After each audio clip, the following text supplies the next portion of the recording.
الحمد للہ وکفى وسلام علی عبادہ الذین اصطفى اما بعد۔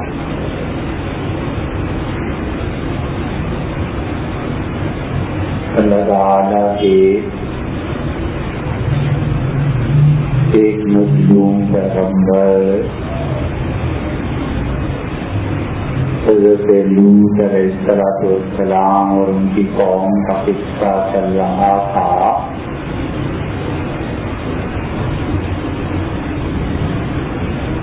اور جو آج اس کے متعلق عرض کرنا تھا اور اس قوم کے متعلق دوسرا اور آخری بیان وہ انشاءاللہ آئندہ جمعہ کو بات کریں گے۔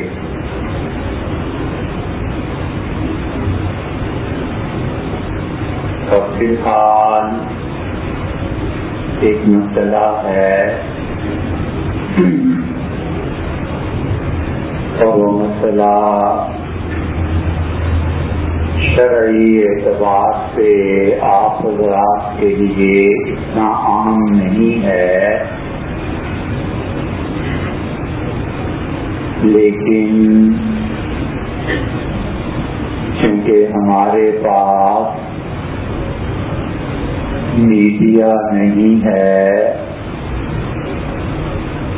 اور میڈیا کے ذریعے اسلام کے ایک حکم کے متعلق گمراہی پھیل رہی ہے، اس لیے جہاں تک ہم سے ہو سکتا ہے ہم اس مناسب حد تک آپ سے بات کریں۔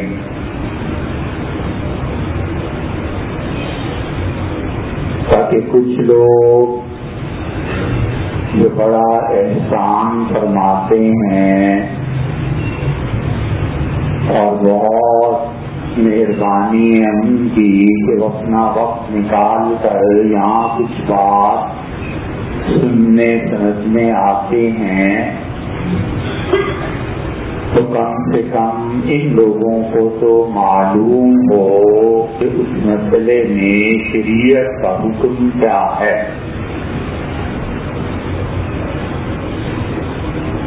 اور مسئلہ اس اعتبار سے اور نازک بن جاتا ہے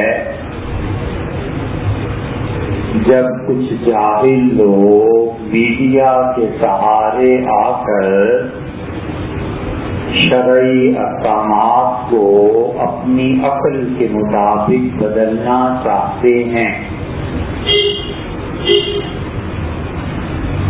اس مسئلے کے پیچھے اور اس کے تناظر میں کوئی سیاست دور دور تک نہیں، بس اس حالت پہ غور کرنا چاہیے کہ شرعی مسئلہ کیا ہے۔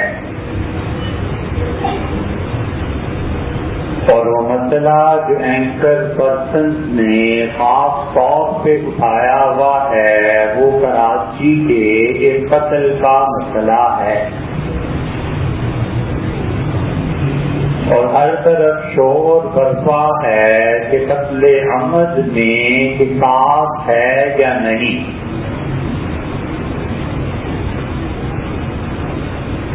مسئلہ جو فقہا نے اور حنفی فقہا نے اپنی کتابوں میں لکھا ہے اور جو ہمیشہ اسلامی حکومتوں کا قانون رہا ہے، اور سعودیہ میں اب بھی وہ قانون اپنی شرعی حیثیت میں نافذ ہے، وہ قتل میں قصاص کا مسئلہ ہے۔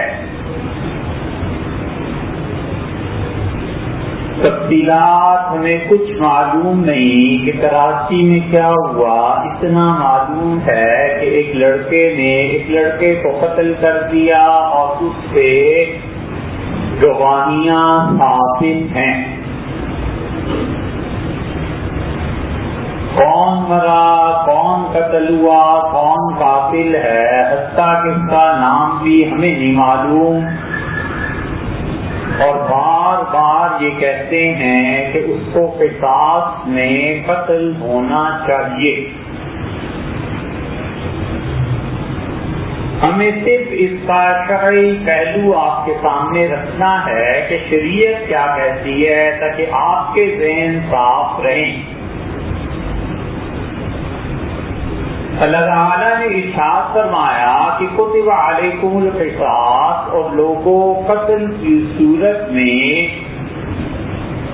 اللہ تعالیٰ نے بدلے کا لینا تم پر ضروری قرار دیا ہے. کتبہ کا لفظ آتا ہے عربی میں لکھ دینا، تحریر کر دینا، کسی چیز کا پکا ہو جانا. اور کتبہ کے بعد جب ادا کا لفظ آ جاتا ہے تو اس میں تاکید اور پیدا ہو جاتی ہے کہ اللہ نے ضروری قرار دیا ہے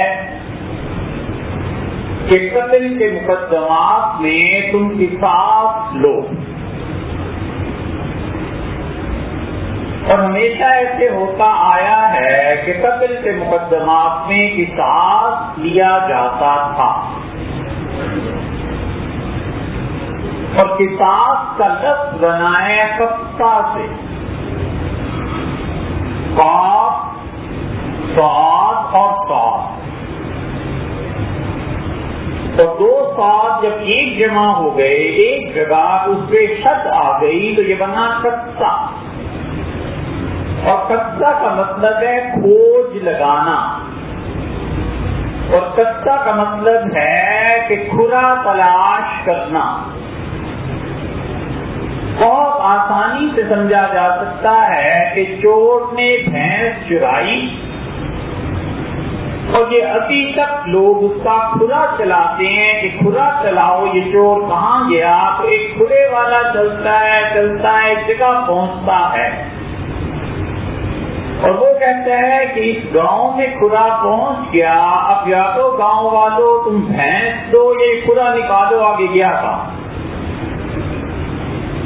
قصاص کا مطلب یہ ہے کہ جو کچھ اس نے کیا ہے وہی کام پلٹا کر اس کے ساتھ کیا جائے، اس کا کھوج لگایا جائے کہ آخر کس نے کام کیا. اس نے کیا، جو کچھ اس نے کیا اس کے ساتھ وہی کر دو. اور یہ قتل کے ساتھ ہے. اللہ نے فرمایا ان النفس بالنفس، جان کے بدلے میں جان، والاذن بالاذن، اور کان کے بدلے میں کان. اور اللہ نے فرمایا آگے چل کے کہ زخموں کا قصاص لیا جائے گا. تو قصاص کا مطلب یہ ہوا کہ جو فعل اس نے کیا ہے اسی فعل کو پلٹا کے اس شخص پر کر دیا جائے. اللہ نے کہا کتب علیکم القصاص فی القتلی، لوگوں اللہ نے ضروری قرار دیا ہے کہ قتل کی صورت میں تم ان لوگوں کے ساتھ قصاص کا معاملہ کرو جنہوں نے قتل کیا. قتل کون سا؟ قرآن یہاں پر قتل عمد کی بات کرتا ہے، جان بوجھ کر قتل کیا ہے. یہ سورہ بقرہ. اور سورہ نساء میں اللہ تعالیٰ پھر قتل کی بات کرتا ہے، لیکن وہ اس قتل کی بات کرتا ہے جو قتل خطا ہے. قتل خطا کا مطلب ڈرائیور گاڑی چلا رہا تھا اور پوری کوشش کی کہ سامنے آنے والا مریض، عورت، مرد، بچہ بچ جائے. جان بوجھ کے آج بھی کون کسی کو گاڑی کے تلے دیتا ہے سوائے اس کے کہ وہ شرارتیں ہو معاذ اللہ. باقی عام حالات میں ڈرائیور بچانے کی کوشش کرتا ہے، اس کے باوجود لگ گئی، ٹھوکر لگ گئی، گاڑی اوپر سے گزر گئی اور وہ آدمی مر گیا. یہ ہے قتل خطا. اور اللہ تعالیٰ نے قتل خطا میں قصاص کی ایک صورت ختم کر دی. اور قصاص کو جو اللہ نے سورہ بقرہ میں فرمایا تو کتب علیکم القصاص فی القتلی، لوگوں قتل کی صورت میں قصاص کا لینا اللہ نے فرض قرار دیا ہے، ضروری ہے. تو قصاص کیا چیز ہے؟ آخر اس کی دو قسمیں ہو گئی. ایک تو یہ کہ جس نے قتل کیا ہے اس کو اس کے عوض میں قتل کر دیا جائے، اور جو اس کو قتل کیا جائے تو حضور اکرم صلی اللہ علیہ وسلم نے فرمایا یہ قصاص کی پہلی قسم ہے، جس میں آپ نے فرمایا کہ لوگوں قاتل کو مارنا سوائے تلوار کے کسی چیز سے نہیں ہو سکتا، کہ جس نے قتل کیا ہے تو اس کی گردن تلوار مار کر اتار دی جائے، اور اسی لیے حضور اکرم صلی اللہ علیہ وسلم نے اپنے سامنے گردنیں اتروائی ہیں اس قصاص کے عوض میں کہ کسی نے قتل کر دیا تو آپ نے فرمایا اس سے بھی قتل کیا جائے گا۔ تو قصاص کی پہلی قسم یہ ہوئی کہ قتل عمد کی صورت میں اسے قتل کر دیا جائے، اور وہ تلوار کے ذریعے سے ہے۔ حدیث میں صاف صاف آتا ہے کہ قصاص تلوار کے ذریعے لیا جائے گا، اور عملاً کون مخاطب ہے اس کا؟ ہمیشہ یہ اصول یاد رکھیے کہ حدود کا مخاطب حکمران ہے، حدود کا مخاطب حکومت ہے، پردے وارث نہیں۔ اللہ نے کسی کو اجازت نہیں کہ وہ خود کھڑے ہو کے حد نافذ کرنے لگے۔ ایک آدمی نے شراب پی، باہر آ کے گل غفاڑا کیا، اور محلے والے جمع ہو گئے کہ 80 دورے لگاؤ۔ محلے والے کیوں دورے لگائیں بھائی؟ یہ باقاعدہ رپورٹ ہوگی، عدالت میں جائے گی، عدالت فیصلہ کرے گی۔ اگر اس طرح لوگوں کو اجازتیں دے دی جائیں کہ وہ حدود اپنے طور پہ متعین کرنے لگیں تو لوگوں کی حیا ختم ہو جائے گی، شرم ختم ہو جائے گی، اور لوگ اس معاشرے میں قانون کا احترام نہیں کریں گے۔ اور دوسرا نقصان یہ ہوگا کہ اپنے دشمن پر الزام لگا کے کوئی بھی آدمی اسے مار دے گا اور کہے گا میں نے حد جاری کی ہے۔ اس لیے حضور اکرم صلی اللہ علیہ وسلم کی توہین، شراب کا پینا، معاذ اللہ کے نفاق دامن عورت پہ تہمت لگانا، یہ جتنی بھی سزائیں شریعت نے رکھی ہیں اس کی مخاطب حکومت ہے، پردے وارث نہیں۔ اللہ نے بتایا کتب علیکم القصاص، اے حکومت والو اللہ نے ضروری قرار دیا ہے تم پر قصاص کا لینا۔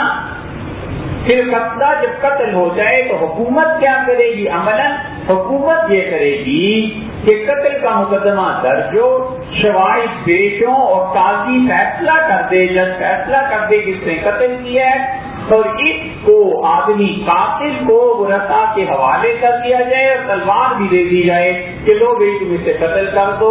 اب جو وارث ہیں ان کا حق بنتا ہے کہ اپنا کوئی وکیل مقرر کر لیں۔ مثلاً یہاں کوئی آدمی تلوار سے قتل کرنا جانتے ہی نہیں کہ تلوار سے کیسے سر اڑاتے ہیں، تو وہ لکھ کے دیں گے جلاد کو کہ ہماری طرف سے عدالت آتھورائزڈ ہے کہ اس آدمی کی گردن اتار دی جائے، اور عدالت جج کا فرض ہے کہ جلاد کو متعین کرے اور اس کی گردن اتار دی۔ چنانچہ جب حضرت عمر رضی اللہ عنہ کی شہادت ہوئی تو اس وقت جو مقدمہ سامنے آیا، ابھی مقدمہ عدالت سے نہیں گیا تھا، اور شور مچا کہ سیدنا عمر رضی اللہ عنہ کو شہید کس نے کیا ہے، فیروز پکڑا گیا، اور عبداللہ ابن عمر کے چھوٹے بھائی عبید اللہ جو سیدنا عمر رضی اللہ عنہ کے بیٹے تھے، انہیں یہ کہا گیا کہ یہ جو خنجر ہے فیروز کے ہاتھ سے برآمد ہوا ہے یہ آلہ قتل کس کا ہے؟ اور لوگوں نے کہا یہ تو ہرمزان کا ہے، اور ہرمزان لا جگہ کھڑا تھا اور اس نے فیروز کو یہ آلہ دیا تھا، اور پوچھا گیا فیروز سے تو اس نے کہا ہاں اس نے مجھے یہ آلہ دیا تھا، اور اس نے مجھ سے کہا تھا کہ اتنے پرامن شہر مدینہ منورہ میں تم یہ خنجر لیے کہاں پھرتے ہو؟ تو میں نے اسے بتایا تھا کہ میں اونٹوں کو چبوتا ہوں تاکہ وہ تیز چلیں، اور پھر ہرمزان نے یہ خنجر مجھے دے دیا۔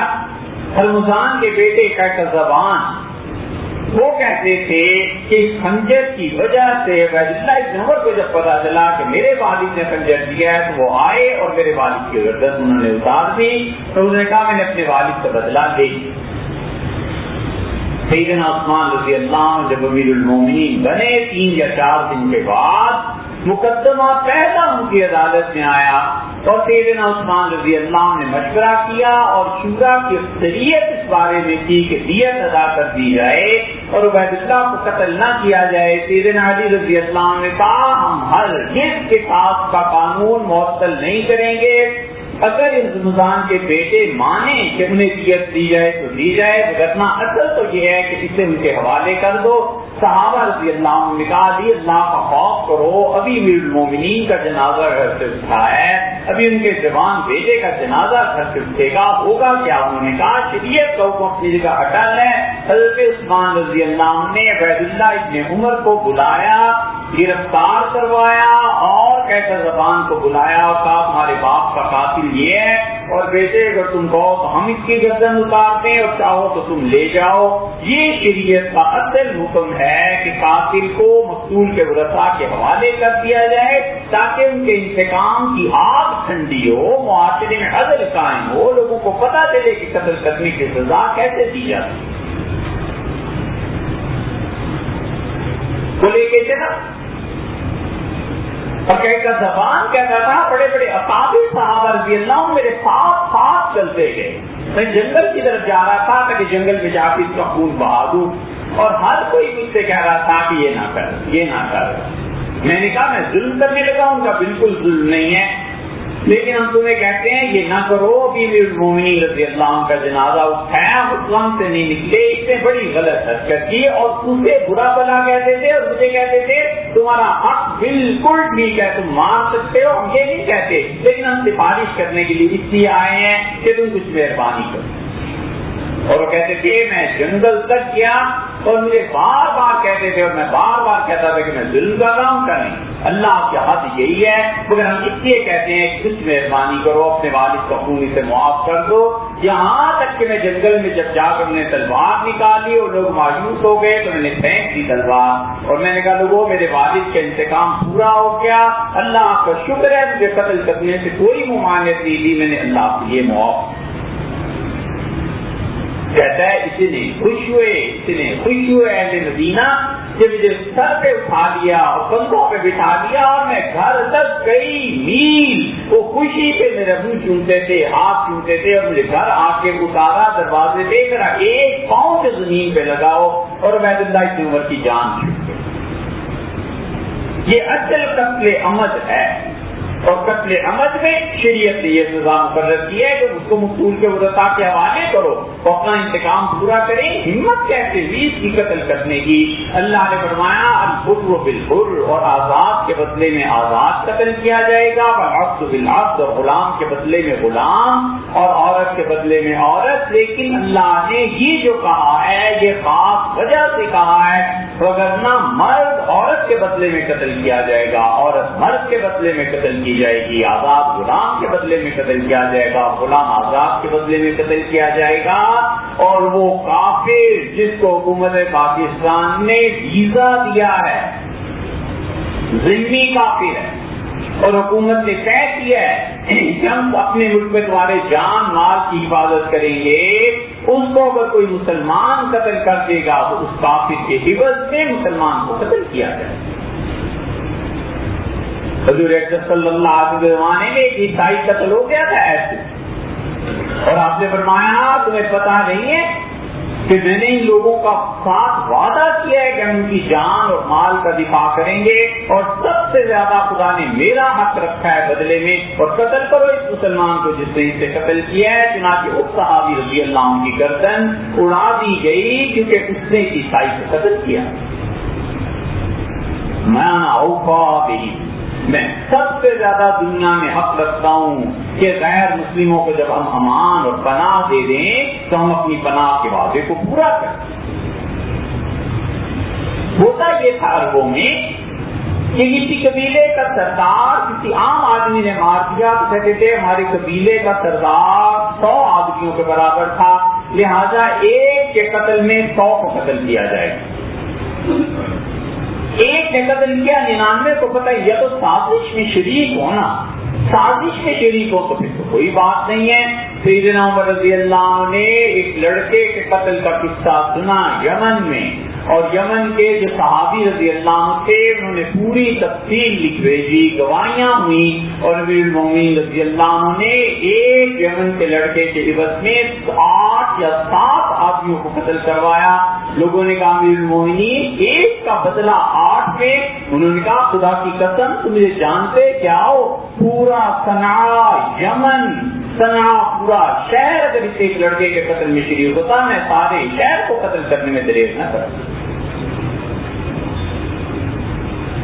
کوئی سازش اگر نہیں ہے، کچھ نہیں ہے، تو کہتے کہ ہماری ایک عورت قتل ہوئی ہے، تمہاری 100 عورتیں قتل کریں گے۔ اللہ نے منع کر دیا، اللہ نے فرمایا ہرگز نہیں ہو سکتا ایک کی عوض میں ایک ہی کو قتل کیا جائے گا جب تک کہ حالات سرکمسٹانسز یہ گواہی نہ دیں کہ اس قتل میں دوسرے بھی شریک ہیں۔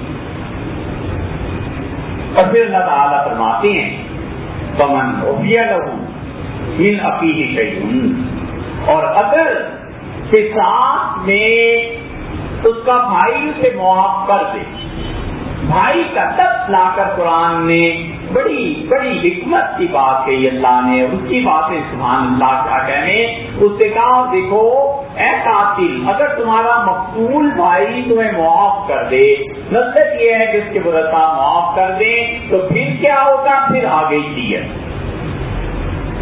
قتل عمد میں یہاں پہنچ کے دوسری چیز آ گئی دیت کہ اگر ورثہ پیسے دیں مقتول کے اور قاتل کے ورثہ قبول کریں یا قاتل قبول کر لے اتنے پیسوں کو کہ بس ٹھیک ہے یا وہ دے آفر اور یہ قبول کر لیں، تو اللہ نے قصاص کی دوسری قسم مالی قصاص کرا دی۔ فرمایا جان کا قصاص ہے اور ایک مال کا قصاص ہے، اور مال کا قصاص یہ ہے کہ پیسے دے۔ کتنے پیسے دے؟ 100 اونٹ دے دے، 100 اونٹ نہیں تو تقریباً 350 تولے سونا دے، جو آج کل کے حساب سے کوئی 2 کروڑ کے قریب رقم بنتی ہے، اور یہ رقم 3 سالوں میں ادا کی جائے گی، 1 سال پھر دوسرے سال پھر تیسرے سال، یہ ہے وہ دیت۔ اور سب سے اچھا فیصلہ حنفی فقہاء نے کیا، انہوں نے کہا مال کی دیت وہ ہے جو قاتل اور مقتول کے ورثہ بیٹھیں اور جو کچھ وہ طے کر لے بس وہی دیت ہے۔ اور تیسری صورت یہ ہے کہ 30 کلو اگر چاندی ہے تو 30 کلو چاندی کی صورت میں ادا کیا جائے گا۔ حضور اکرم صلی اللہ علیہ وسلم نے قتل عمد کو قابل معاف قرار دیا، معافی کے قابل، لیکن قصاص مالی ہوگا یا جانی ہوگا، 2 میں سے ایک ہوگا۔ اور قتل خطا ہے، قتل خطا کیا چیز ہے؟ وہ جیسے آپ سے عرض کیا اس کے قصاص جانی نہیں ہے، مالی ہے۔ اور تیسری چیز کفارہ ہے، اور مالی قصاص کے ساتھ قتل خطا کی صورت میں 2 مہینے کے روزے رکھے گا قاتل۔ اللہ نے کہا شہرین متتابعین توبۃ من اللہ، 2 مہینے کے مسلسل وہ روزے رکھے گا اللہ سے معافی مانگنے کے لیے۔